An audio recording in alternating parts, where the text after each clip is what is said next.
इयत्ता 10वी प्रकरण 3 प्राकृतिक रचना व जलप्रणाली भाग 2 ब्राझील प्राकृतिक रचना. पाठ्यमध्ये 1. उच्चभूमी 2. अजस्र कडा 3. किनारी प्रदेश 4. मैदानी प्रदेश 5. द्वीपसमूह. ब्राझीलची प्राकृतिक रचना. आपण ब्राझीलचा प्राकृतिक नकाशा पाहिला तर आपल्या असे लक्षात येईल की ब्राझीलचा बराचसा भाग हा उच्चभूमी, पठारे व लहान पर्वतरांगांनी व्यापलेला आहे. भारताप्रमाणे ब्राझीलमध्ये लांबवर पसरलेले व अतिउंच पर्वतरांगा नाहीत. तसेच उत्तरेकडील ॲमेझॉनचे खोरे व नैऋत्येकडील पॅराग्वे नदीच्या उगमाकडील प्रदेश सोडल्यास ब्राझीलमध्ये विस्तीर्ण मैदाने अभावानेच आढळतात. ब्राझीलच्या किनारी भागातही मैदाने विस्तीर्ण नाहीत. ब्राझीलचा प्राकृतिक रचनेच्या दृष्टीने विचार केला तर ब्राझीलचे 5 प्राकृतिक विभाग केले जातात. 1. उच्चभूमी 2. अजस्र कडा 3. किनारी प्रदेश 4. मैदानी प्रदेश 5. द्वीपसमूह. उच्चभूमी.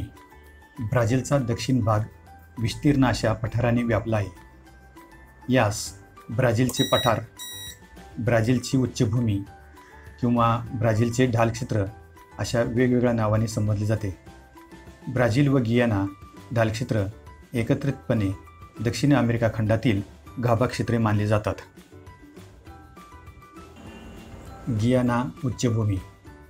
गियाना उच्चभूमीचा प्रमुख भाग हा व्हेनेझुएला देशात असून ही उच्चभूमी पूर्वेकडे फ्रेंच गियानापर्यंत विस्तारलेली आहे.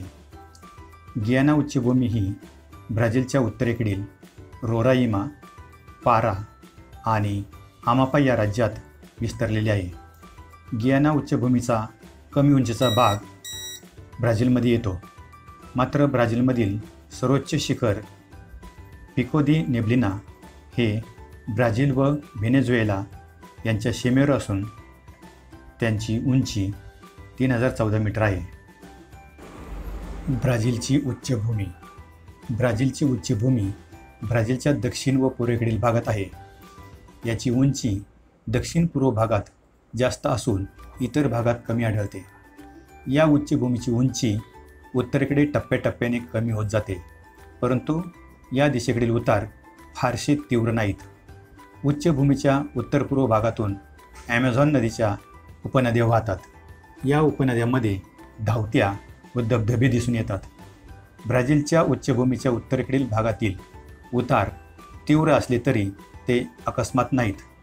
या उच्चभूमीच्या उत्तर भागातून अनेक नद्या उगम पावतात व अटलांटिक महासागरास मिळतात.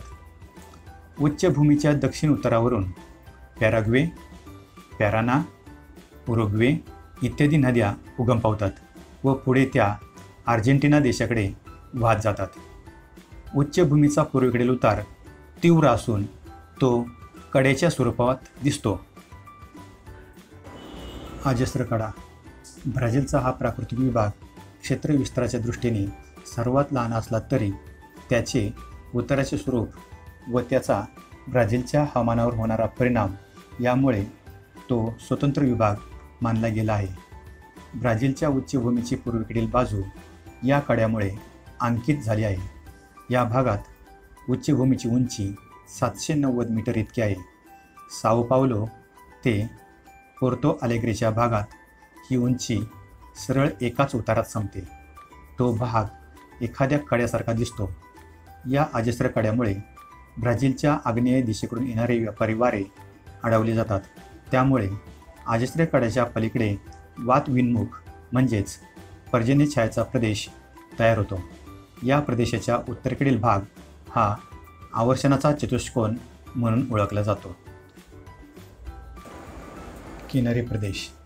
ब्राझीलला सुमारे 7400 किलोमीटर लांबीची किनारपट्टी लाभलेली आहे. या किनारी प्रदेशाचे उत्तर व पूर्व असे विभाग केले जातात. उत्तरेकडील अमापापासून पूर्वेकडे रिओ ग्रांडे नार्तेपर्यंतच्या किनाऱ्यास उत्तर अटलांटिकचा किनारा म्हणतात. तेथून पुढे दक्षिण दिशेने पसरलेल्या किनाऱ्यास पूर्व किनारा म्हणतात. उत्तर अटलांटिकचा किनारा. ब्राझीलच्या उत्तर किनाऱ्यावर ॲमेझॉनसह इतर अनेक नद्या येऊन मिळतात. त्यामुळे हा किनारा सखल बनला आहे. या किनाऱ्यावर माराजा बेट, माराजा उपसागर व साओ मार्कोस उपसागर आहेत. माराजा हे मोठे किनारी बेट असून ते ॲमेझॉन व टोकॅन्टिन्स नद्यांच्या मुखादरम्यान तयार झाले आहे. पूर्व किनारा. पूर्वेकडील किनाऱ्यावर उच्चभूमीवर उगम पावणाऱ्या अनेक लहान नद्या येऊन मिळतात. याच भागात साओ फ्रान्सिस्को ही मोठी नदी अटलांटिक महासागरास मिळते. या किनाऱ्यावर लांबवर पसरलेल्या पुळणी व तटीय वालुकागिरी ठिकठिकाणी दिसतात. या भागात या किनाऱ्याचे रक्षण प्रवाळ कट्टे आणि प्रवाळ बेटे यामुळे होते. मैदानी प्रदेश. ब्राझीलमधील मैदानी प्रदेशाचे 2 विभाग दिसून येतात. एक उत्तरेकडील ॲमेझॉन खोऱ्याचा भाग. 2 नैऋत्येकडील पॅराग्वे पॅराना नद्यांचा भाग. 1 उत्तरेकडील ॲमेझॉन खोऱ्याचा भाग. ॲमेझॉन हा ब्राझीलमधील सर्वात विस्तीर्ण मैदानी प्रदेश आहे. ॲमेझॉनच्या मैदानाचा सर्वसाधारण उतार पूर्वेकडे आहे. ॲमेझॉन खोरे ब्राझीलच्या पश्चिम भागात खूप रुंद असून त्याची रुंदी 1300 किलोमीटर आहे.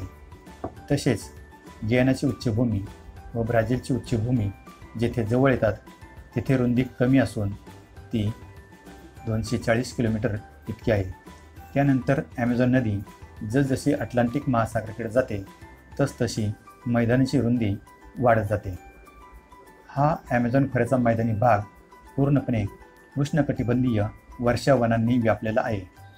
तसेच हा मैदानी प्रदेश खूपच दुर्गम बनला आहे. याची 2 कारणे सांगता येतील. 1 ॲमेझॉन नदी व तिच्या उपनद्यांना वारंवार येणारे पूर आणि दुसरं कारण म्हणजे वनांच्या तळाकडील भागात जमिनीवर वाढणाऱ्या वनस्पती. नैऋत्येकडील पॅराग्वे पॅराना नद्यांचा भाग. ब्राझीलचा हा दुसरा मैदानी भाग म्हणजे ब्राझील उच्चभूमीचा नैऋत्येकडील पॅराग्वे पॅराना या नद्यांच्या उगमाकडील भाग. पॅराग्वेच्या उगम क्षेत्राचा उतार दक्षिणेकडे आहे तर पॅराना नदीचा उतार नैऋत्येकडे आहे. या मैदानी प्रदेशाव्यतिरिक्त ब्राझीलमध्ये पॅन्टानल हा जगातील उष्णकटिबंधीय पाणथळ भूमीपैकी एक प्रदेश आहे. हा प्रदेश ब्राझील उच्चभूमीच्या नैऋत्य भागात पसरला आहे. पॅन्टानल हा एक दलदलीचा प्रदेश असून तो ब्राझीलमधील माटो ग्रासो दो सुल राज्यात आहे. पॅन्टानलचा विस्तार ब्राझीलप्रमाणे अर्जेंटिना देशातही आहे. द्वीपसमूह. ब्राझीलच्या मुख्य भूमीशिवाय ब्राझील देशात किनारी बेटे व सागरी बेटे आढळून येतात. बहुतेक किनारी बेटे ही नद्यांच्या संचयन कार्यातून निर्माण झालेली आहेत. तसेच सागरी बेटे मुख्य भूमीतून निर्माण झालेली आहेत. सागरी बेटे ही मुख्य भूमीपासून सुमारे 300 किलोमीटरपेक्षा दूर अटलांटिक महासागरात आहेत. ही बेटे बहुतेक खडकाळ असून ते जलमग्न डोंगरांच्या माथ्याचे भाग आहेत. दक्षिण अटलांटिक महासागराच्या किनारी भागातील बेटे प्रवाळ बेटे असून ती कंकन द्वीप आहेत.